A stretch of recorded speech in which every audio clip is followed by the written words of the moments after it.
Good morning student. आज का मेरा टॉपिक है उद्देश्यों का वर्गीकरण, क्लासिफिकेशन ऑफ ऑब्जेक्टिव्स। उद्देश्यों का वर्गीकरण अनेक आधारों पर किया जाता रहा है। वर्गीकरण के प्रमुख आधार निम्नानुसार हैं।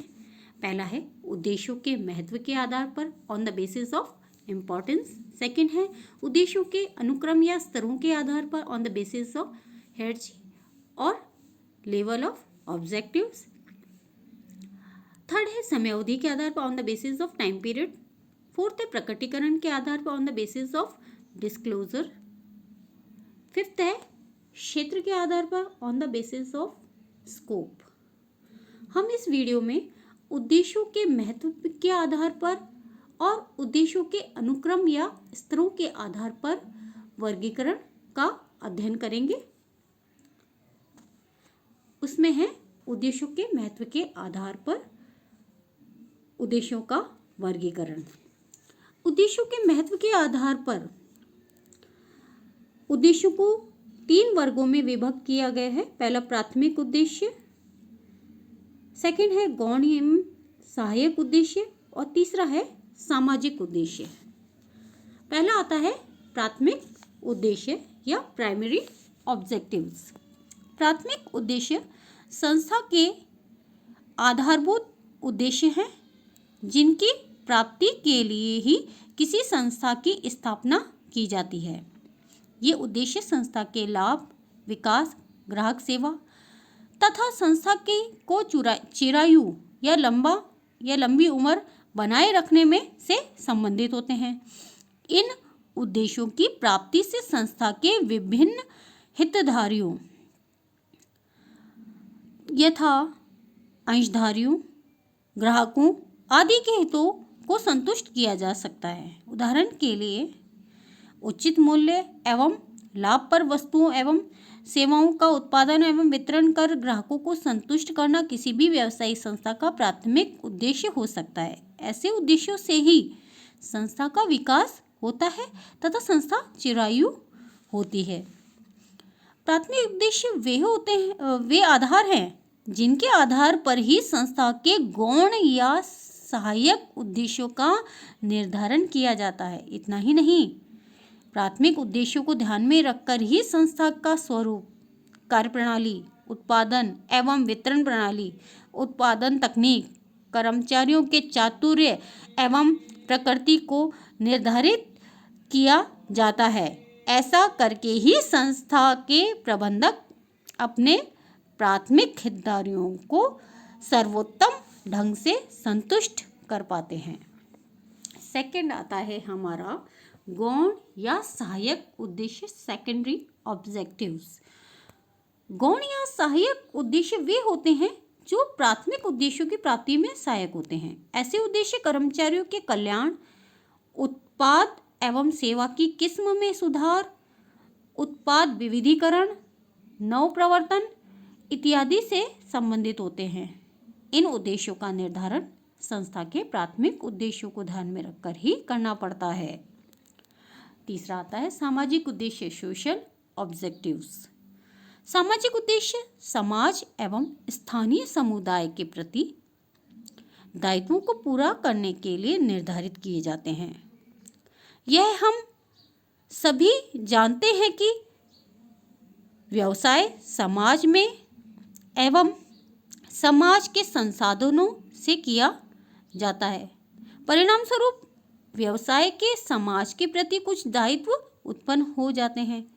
इन्हीं दायित्वों की पूर्ति के लिए प्रत्येक संस्था अपने कुछ सामाजिक दायित्व भी निर्धारित करती है। ये उद्देश्य संस्था तथा उसके प्रबंधकों को समाज के प्रति संवेदनशील बनाए रखते हैं। इन्हीं से संस्था की समाज में प्रतिष्ठा बनती है और संस्था की प्रतिभा निखरती है या इमेज और उभर कर आती है। सेकंड आता है उद्देश्यों के अनुक्रम या स्तरों के आधार पर। उद्देश्यों के अनुक्रम या स्तरों के आधार पर उन्हें निम्न प्रकार से वर्गीकृत किया गया है। पहला है उच्च स्तरीय या निगमीय उद्देश्य, दूसरा है मंडलीय उद्देश्य, तीसरा है विभागीय उद्देश्य, फोर्थ आता है उपविभागीय या अनुभागीय उद्देश्य, फिफ्थ है कर्मचारी उद्देश्य। उसमें पहला आता है उच्च स्तरीय या निगमीय उद्देश्य, टॉप लेवल और कॉर्पोरेट ऑब्जेक्टिव्स।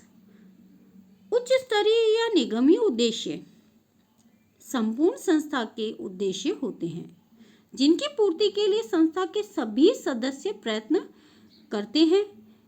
ये उद्देश्य दीर्घकालीन प्रकृति के होते हैं। इन उद्देश्यों में लाभ कमाना, अस्तित्व बनाए रखना, बाजार में संस्था की अग्रणी भूमिका सुनिश्चित करना, सामाजिक दायित्वों को पूरा करना आदि प्रमुख है। संक्षेप में उच्च स्तरीय या निगमीय उद्देश्य संस्था के आधारभूत उद्देश्य हैं, जिनसे संस्था के सभी हितधारियों के हितों की संतुष्टि की जाती है। सेकंड आता है मंडलीय उद्देश्य, डिविजनल ऑब्जेक्टिव्स। मंडलीय उद्देश्यों से तात्पर्य उन उद्देश्यों से है जो संस्था के मंडल स्तर, डिवीजन लेवल पर निर्धारित किए जाते हैं। ये उद्देश्य वास्तव में मध्यम वर्गीय प्रबंधकों के उद्देश्य हैं। इन उद्देश्यों की सहायता से ही निगमीय या उच्च स्तरीय उद्देश्यों की पूर्ति संभव हो पाती है। इन उद्देश्यों का निर्धारण निगमीय उद्देश्यों की सीमाओं के अंतर्गत किया जाता है। परिणाम स्वरूप ये उद्देश्य निगमीय उद्देश्यों के पूरक होते हैं। थर्ड आता है विभागीय उद्देश्य, डिपार्टमेंटल ऑब्जेक्टिव्स। प्रत्येक संस्था में अनेक क्रियात्मक विभाग होते हैं, जैसे उत्पादन, विपणन, सेवी वर्गीय, शोध एवं अनुसंधान विभाग आदि। अतः संस्था के क्रियात्मक विभागों के उद्देश्यों को विभागीय उद्देश्यों के नाम से जाना जाता है। प्रत्येक विभाग अपने कार्यक्षेत्र एवं कार्य की प्रकृति के अनुरूप ही अपने उद्देश्यों को निर्धारित करता है। प्रत्येक विभाग अपने उद्देश्यों की प्राप्ति करके ही मंडलीय उद्देश्यों की प्राप्ति में योगदान देता है। फोर्थ आता है उपविभागीय या अनुभागीय उद्देश्य, सब डिपार्टमेंटल और सेक्शनल ऑब्जेक्टिव्स।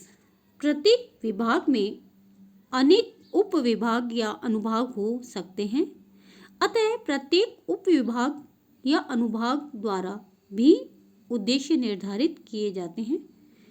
प्रत्येक विभाग या अनुभाग के उद्देश्य वे विशिष्ट लक्ष्य हैं जिन्हें पूरा करके ही संबंधित विभाग के उद्देश्यों को प्राप्त किया जा सकता है। फिफ्थ आता है कर्मचारी उद्देश्य या लक्ष्य, एम्प्लॉयज ऑब्जेक्टिव्स और गोल्स। प्रत्येक अनुभाग में अनेक कर्मचारी हो सकते हैं, अतः प्रत्येक अनुभाग के लक्ष्यों को पूरा करने के लिए प्रत्येक कर्मचारी के लक्ष्य निर्धारित किए जाते हैं। ये वे लक्ष्य एवं परिमाणात्मक रूप में ही होते हैं जिन्हें संबंधित कर्मचारी को एक निर्धारित अवधि में पूरा करने पड़ता है। कर्मचारी के लक्ष्य या उद्देश्य वास्तव में कार्य प्रमाप, वर्क स्टैंडर्ड के रूप में ही होते हैं, जिनके अनुरूप ही प्रत्येक कर्मचारी को अपना कार्य पूरा करना पड़ता है।